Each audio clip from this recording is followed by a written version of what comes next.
Well, I do think the Sussex overdrive is unbelievable, but I mean, I don't think that he is going to get back in, which showed that he is very commercially minded, which we'll get into later on, which makes it impossible for him. And of course, Meghan wouldn't come back to Britain. Harry and Meghan, the other side, smiling and all the rest of it, is that Meghan has got no real income anymore. She's finished.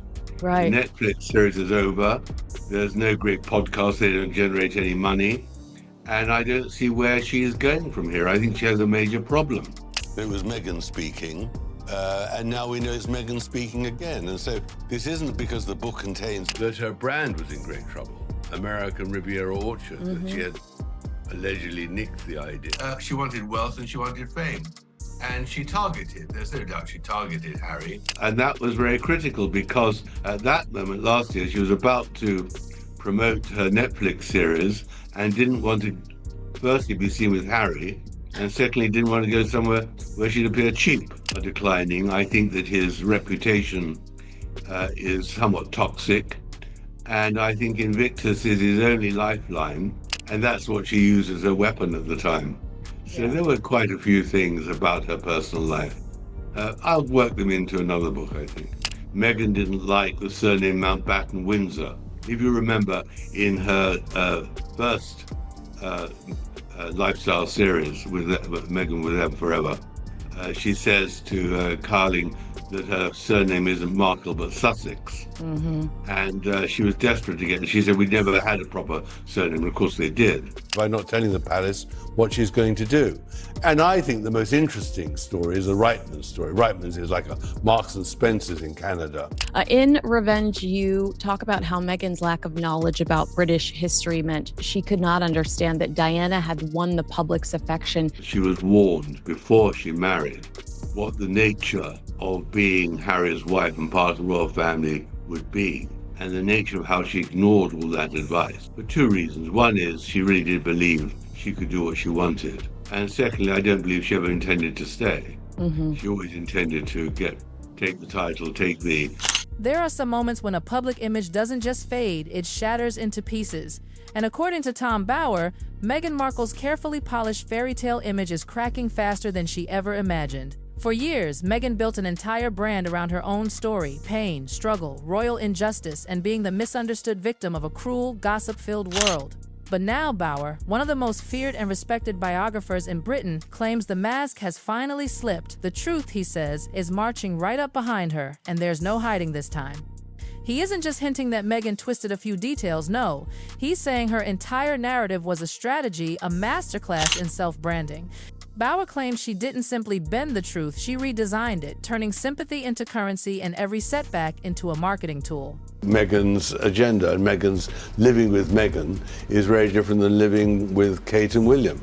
Meghan has a completely different attitude, and I think California has a different attitude. So I think we're now seeing a different Harry, and to his misfortune, it's not a Harry that appeals to the same sort of people in the same numbers as previous. He lists it all: the blurred facts, the embellished past, the people erased when they no longer serve the storyline. Meghan, he says, monetized the royal name, manipulated timelines, and played victim every time her own choices backfired. And now, according to Bower, the audience isn't buying the performance anymore. This, he says, is the collapse. The brand, the fairy tale, the entire Hollywood princess turned rebel duchess fantasy all slipping away because once the mask comes off, it never goes back on. I think there was that, but I've got to tell you, my research for my new book, the number of times she was warned before she married what the nature of being Harry's wife and part of the royal family would be, and the nature of how she ignored all that advice. For two reasons. One is she really did believe she could do what she... Tom Bower has never been one for soft punches. He's not another royal commentator guessing from the sidelines. He's the man powerful people actually fear. For decades, he's been the journalist who digs where others won't, speaking to people silenced for years, cutting straight through PR walls and image control. His books have made billionaires nervous and prime ministers furious, and now his spotlight is on Meghan Markle. Meghan loves money. Meghan's very commercial. She doesn't want to be poor. And then having got all that, she then saw how she needed a consort, a husband who's going to take her to the next stage. And she was on a manhunt, there's no doubt. I mean, there's nothing wrong with being on a manhunt. There are women hunts too, but I mean, she was determined. And here's the kicker. Despite Meghan and Harry's endless legal threats against newspapers, comedians, or anyone who so much as jokes about them, they never dared to sue Tom Bauer. Not once. Why? Because he has receipts, documents, witnesses, proof. He doesn't speculate, he exposes. To create her own brand and image in the whole Netflix series, of lifestyle series.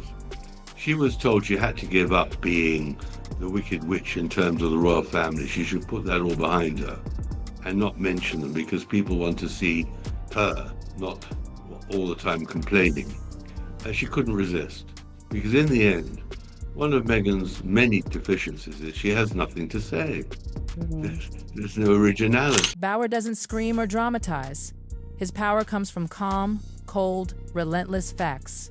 When he says something isn't true, he backs it up with timelines, recordings, and testimony from insiders who saw it all firsthand. That's why his new revelations are shaking Meghan's carefully built empire, because this isn't gossip anymore. It's confirmation. And it all began, he says, with one shocking act, trying to monetize the Queen's own childhood nickname. According to Bauer, Meghan and Harry had quietly bought the Lilibet domain before even informing the Queen about their daughter's birth. The nickname wasn't some sweet tribute, it was sacred. A private name used only by the Queen's parents, Prince Philip, and her closest circle. Turning it into a brand? That wasn't affection, that was strategy. When Harry claimed they'd asked for permission, the palace, in a rare move, publicly contradicted him. They told the BBC firmly, he didn't ask, he announced. The Queen was furious. Harry threatened legal action, trying to silence the BBC, but the palace refused.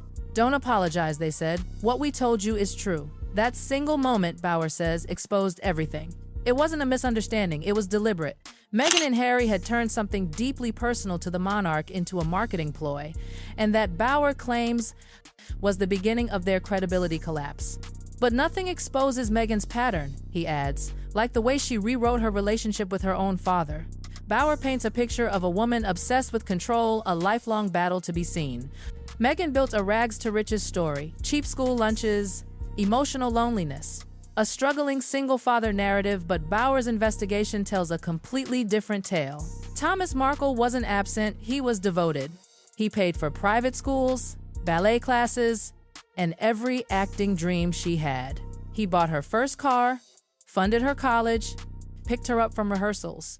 There was no poor girl from the wrong side of Hollywood. There was privilege and gratitude that slowly turned into distance when it didn't fit the new image. Her father still says, I did nothing wrong, I was a good father. She knows that.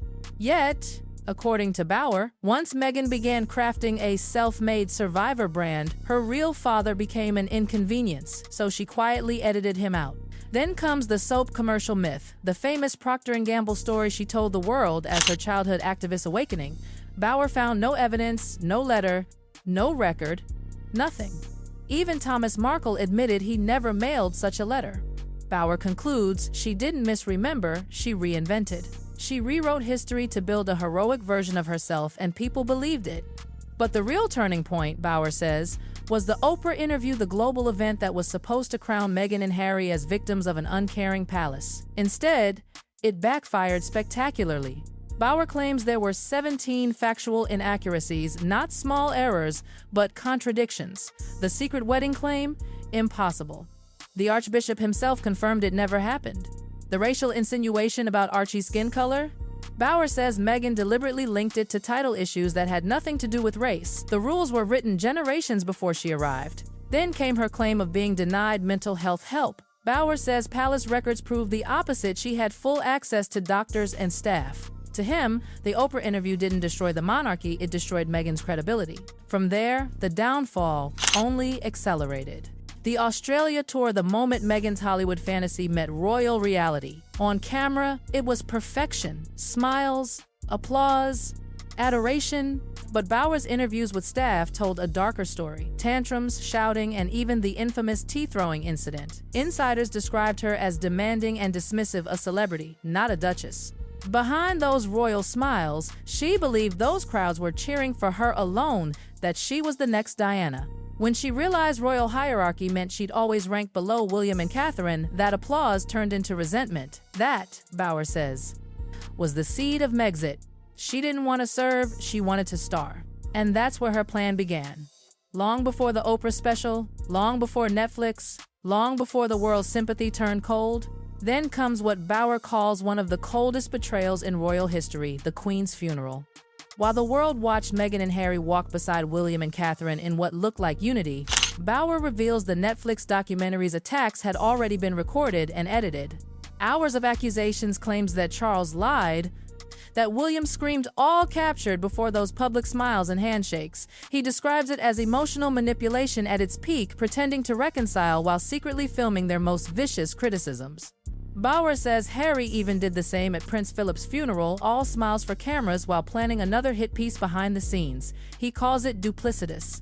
And what truly disturbed him was how Meghan kept reshaping her image, a constant metamorphosis designed to stay relevant. She didn't just admire Diana, she tried to be Diana. The clothes, the jewelry, the emotional quotes, even her poses before cameras, everything mirrored the late princess's aura. Bauer says it went further. Meghan and Harry allegedly asked Earl Spencer, Diana's brother, if they could use the Spencer surname for themselves not as tribute, but as rebranding.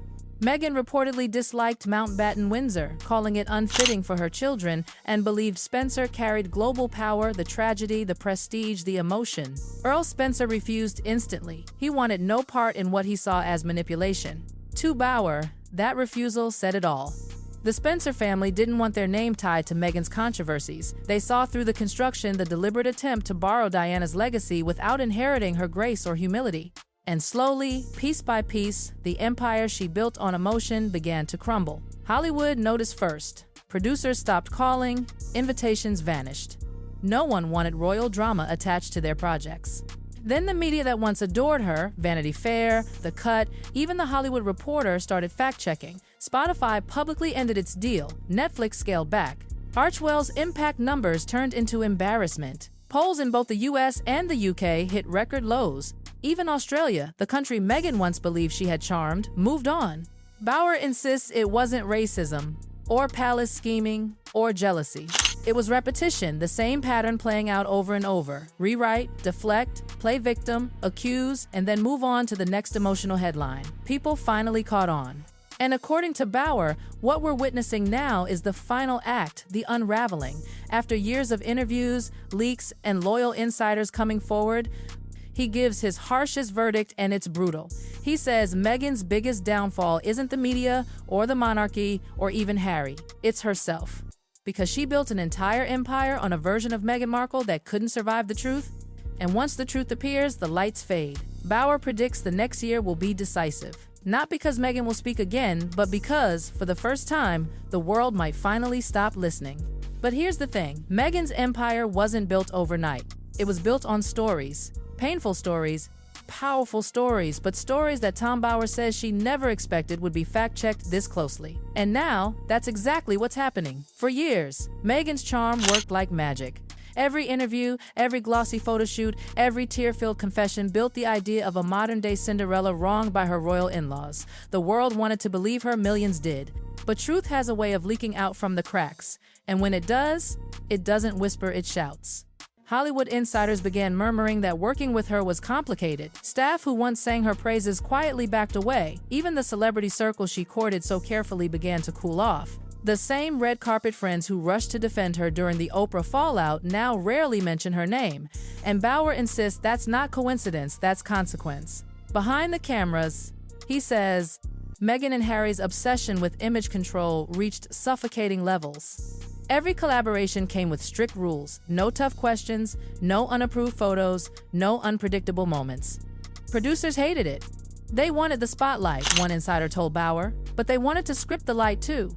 And when Hollywood realized they couldn't control the narrative, it simply moved on. Bauer's sources describe an eerie silence surrounding the Sussexes, now deals drying up, charities distancing themselves, journalists refusing embargoed interviews.